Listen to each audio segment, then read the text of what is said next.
Assalamu alaikum dear students and viewers. Today I am going to discuss part 2 of poetic devices, also known as literary devices. I have already uploaded the part 1 of poetic devices, and before watching the part 2 it's mandatory to watch part 1. Fine? And the link is also available in the description. Go through the part 1 first. So today I am going to discuss number 4 poetic device, that is enjambment. What enjambment is all about? Where a sentence continues in two or more lines without any punctuation mark, that is called enjambment. And let's have a look on two different definitions of the enjambment poetic device. When a sentence continues into two or more lines in a poem, जब एक sentence continue होगा दो या ज़्यादा lines में poem में, उसको हम एन्जैपमेंट कहते हैं. And what is the second definition? Enjambment is a part of a poem when a line doesn't use any punctuation mark to mark its end and directly rolls on to the next line. In between, जब एक line continue होगी, जब एक sentence continue होगा, in between कोई भी punctuation mark use नहीं हुआ होगा, उसी को हम एन्जैपमेंट कहते हैं. Let's have a look on this example. How shall everyone like me when they back again?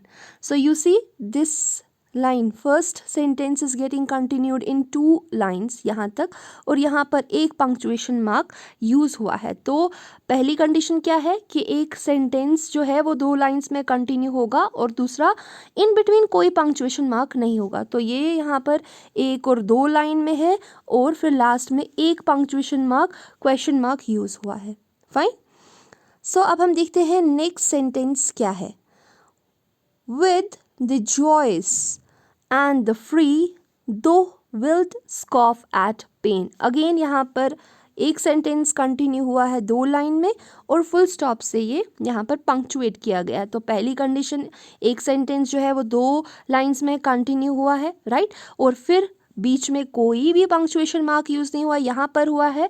तो ये कंडीशन भी फॉलो करती है कि ये क्या है, एन्जैपमेंट है. Now we will have a look on next sentence.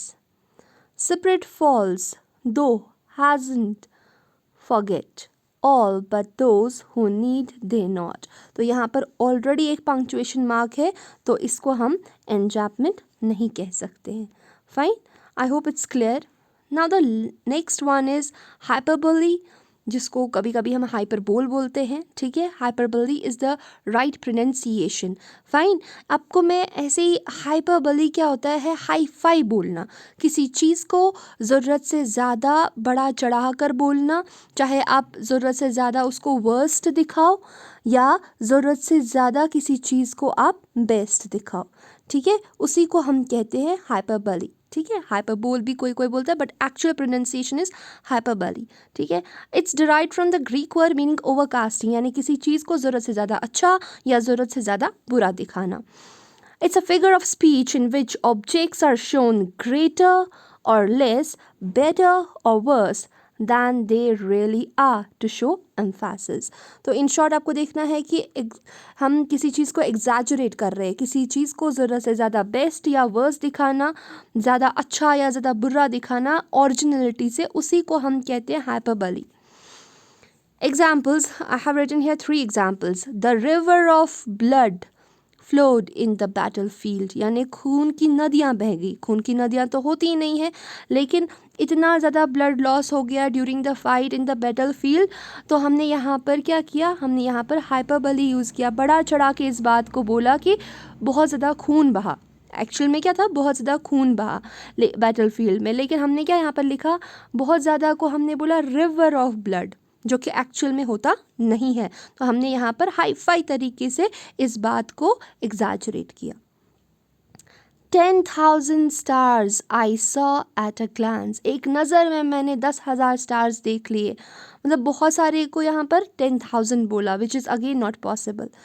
She shed an ocean of tears, कि उसने इतने आंसू बहाए कि एक ओशन बन गया, विच इज़ अगेन नॉट पॉसिबल। लेकिन किसी चीज़ को बढ़ा चढ़ा के बोलने को हम क्या कहते हैं, उसको कहते हैं hyperbole. So today we discussed two this poetic devices. Number one was enjambment and number two hyperbole.